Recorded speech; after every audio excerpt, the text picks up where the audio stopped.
Starling is the brand new Netflix film that debuted at the Toronto International Film Festival 2 weeks ago, and now it hits exclusively at the moment on Netflix. The film stars Melissa McCarthy, Chris O'Dowd, Kevin Kline, Daveed Diggs, Laura Harrier, and Timothy Oliphant, and tells a story about Melissa McCarthy's character who is married to Chris O'Dowd's Jack. They are married, but a tragedy happens that separates them. Chris O'Dowd's character goes to a mental facility, and she has to pick up and move on with her life. As this is happening, a starling bird takes nest in her home, and as she realizes, as this bird continues to taunt her, she is on a path to rediscover her will to live and capacity to love. The film is an hour and 42 minutes and is PG-13. My name is Matt Sindenberg. Welcome back to a brand new movie review here on Max Talks Movies, our second Netflix movie of the week. We're talking The Starling. Please leave a like, guys, the thumbs up button down below. Please hit that. That's the best way to support this channel. Also, please comment down below. First of all, if you let me know if you saw this film already at TIFF or in theaters a week ago, or just on Netflix. Let me know your thoughts on this film. And also, if you haven't seen this film, let me know, will you check out The Starling this weekend on Netflix? Also, please subscribe, ring the bell if you're new to the channel. I do movie reviews, TV show reviews, movie rankings, box office breakdown shows. So many videos here hit this channel every single week, and we're just getting big, especially with October coming up with a lot of big movies coming out. So subscribe, ring the bell so you're notified when those reviews come out. Let's talk about this movie. So this is a movie that I really did think had high expectations for, because this comes from the director Theodore Melfi, who directed both St. Vincent, which obviously is a Melissa McCarthy reference. That movie came out 7 years ago, and then Hidden Figures, which came out in 2016. He also wrote the screenplay for 2017's Going in Style, which I thought was an extremely underrated movie that year. So very high expectations. The fact that it was shown at TIFF, the fact of this cast, it got me very, very excited for this movie. So and also, as I said, it got me very excited, but the critics absolutely hate it. I think with 40 or so reviews, this film's at like a 22% on Rotten Tomatoes. It has a 32 on Metascore. This film is actually being crushed by critics. So let's see what I think on this movie. So first of all, I do go with my positives, then my negatives, and then I'm gonna give my score to 5 stars and my Rotten Tomatoes like score on it, a percentage. Melissa McCarthy is really good in this movie, and this proves why she really shouldn't be in these Ben Falco movies anymore, in my opinion. Thunder Force, which she was also another Netflix movie that she starred in this year. I believe that was one of the worst movies of the entire year. And really, when she's not with her husband, she really can show off who she is as an actor. She also recently did this with Can You Ever Forgive Me, getting an Oscar nomination, but she just, in my opinion, is a great comedic, but also just a great actress in general. While she doesn't pick the best projects half the time, she still finds the ones that really let her go and show off how good she is as an actress. As I said in my reviews of Thunder Force, Spy is one of my favorite comedies of all time. I love that movie to death. Bridesmaids, she's just a classic. The Heat, she's just really, Identity Thief, This Is 40. She's just really great in a lot of stuff, and she's really good in this movie again. She has a good job of balancing a more serious side, a really depressing side of this film, but she also can bring out some comedy to lift the movie up a little bit.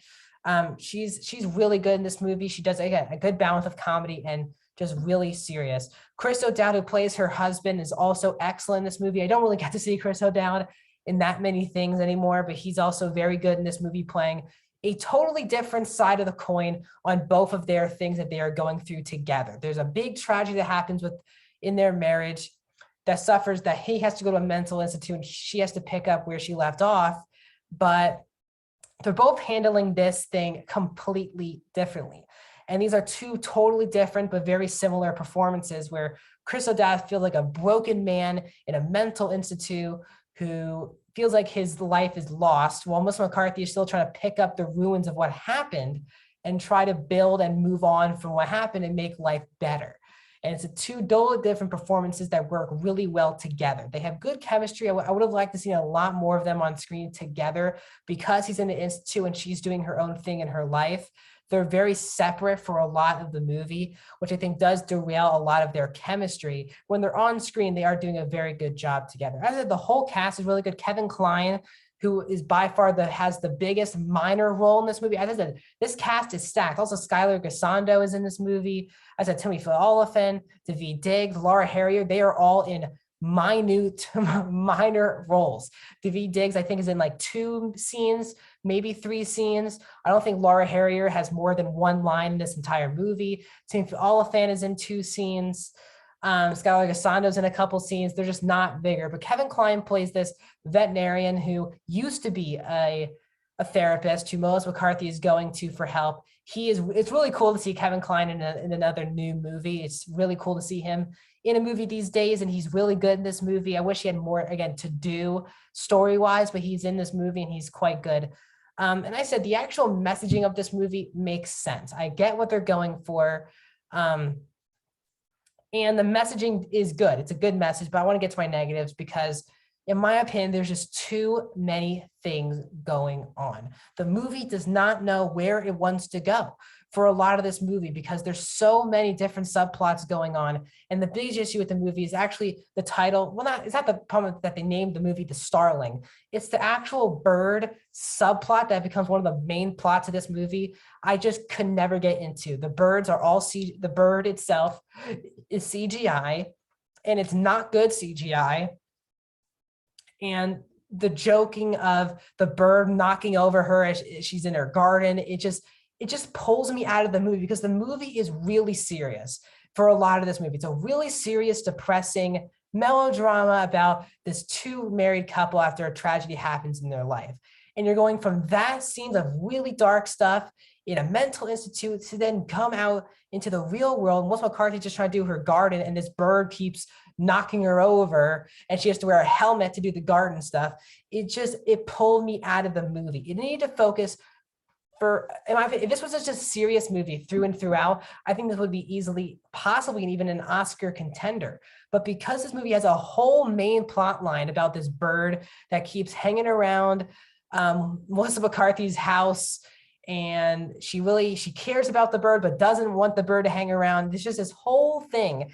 And it becomes a distraction of the movie. And this movie it's so unnecessary. That's why this movie is quite annoying to me, because the movie just didn't need this to be in the movie whatsoever. Take it out and just focus on Melissa McCarthy and Chris O'Dowd. Give more screen time with the 2 of them together. Maybe even more flashbacks than we got of what happened in their marriage. But instead, we have this bird subplot, which really becomes a main plot line. And it gets a lot of dedicated screen time in this film. More than all those other side actors that I just said. The bird gets more screen time than those. As I said, the film also doesn't give you enough chemistry with Melissa McCarthy and Chris O'Dowd. The moment you meet them is when they're already really, after the opening scene, they're already separated. And you can't just watch one scene of 2 people who love each other and then the next scene, they're not together, and to buy that. I just didn't buy their breakup or their separation or whatever the hell was happening in this movie. And it always didn't really work. There's also, again, I said too many subplots. There's a whole subplot with Melissa McCarthy working at a grocery store with Timothy Olyphant's character, and she has Skylar Gisondo there and Laura Harrier there. There's too many, the whole grocery store subplot where she messes up one time, it doesn't really work for me. There's a whole subplot with Chris O'Dowd in the mental institute with this, and there's just too many things going on. This is a simple story that needs to be done simply, but there's just too much going on, and the big overarching problem is this bird main plot that for me pulls out of the movie with really horrible CGI and a dynamic between the bird and Melissa McCarthy. Again, the bird doesn't talk, it's not a real story, but you know what I mean. It just doesn't all the way come together. There's also a lot of original songs by famous people in this movie, like I forgot, the Lumineers or something like that do songs. And there's just moments where it feels like they signed artists to do songs. So they just put scenes where people are just walking or doing garden stuff just to have original songs play. That was really annoying to me during this movie. Not that the songs were bad, but because of, it just felt like they had scenes just for them to use the songs. So overall, guys, that's my thoughts on the Starling. I'm going to give it 2.5 out of 5. I'm going to give it a 46%. I was really trying to go positive with this movie, but when I sat down and thought about this movie for like 15, 20 minutes after I watched it, this is what came out. And this is just, for me, this is an Oscar movie that just, again, we're seeing of Dear Evan Hansen. we're seeing with the Eyes of Tommy Faye, movies that a lot of people, this and Dear Evan Hansen for sure, movies that are being absolutely crapped on by critics.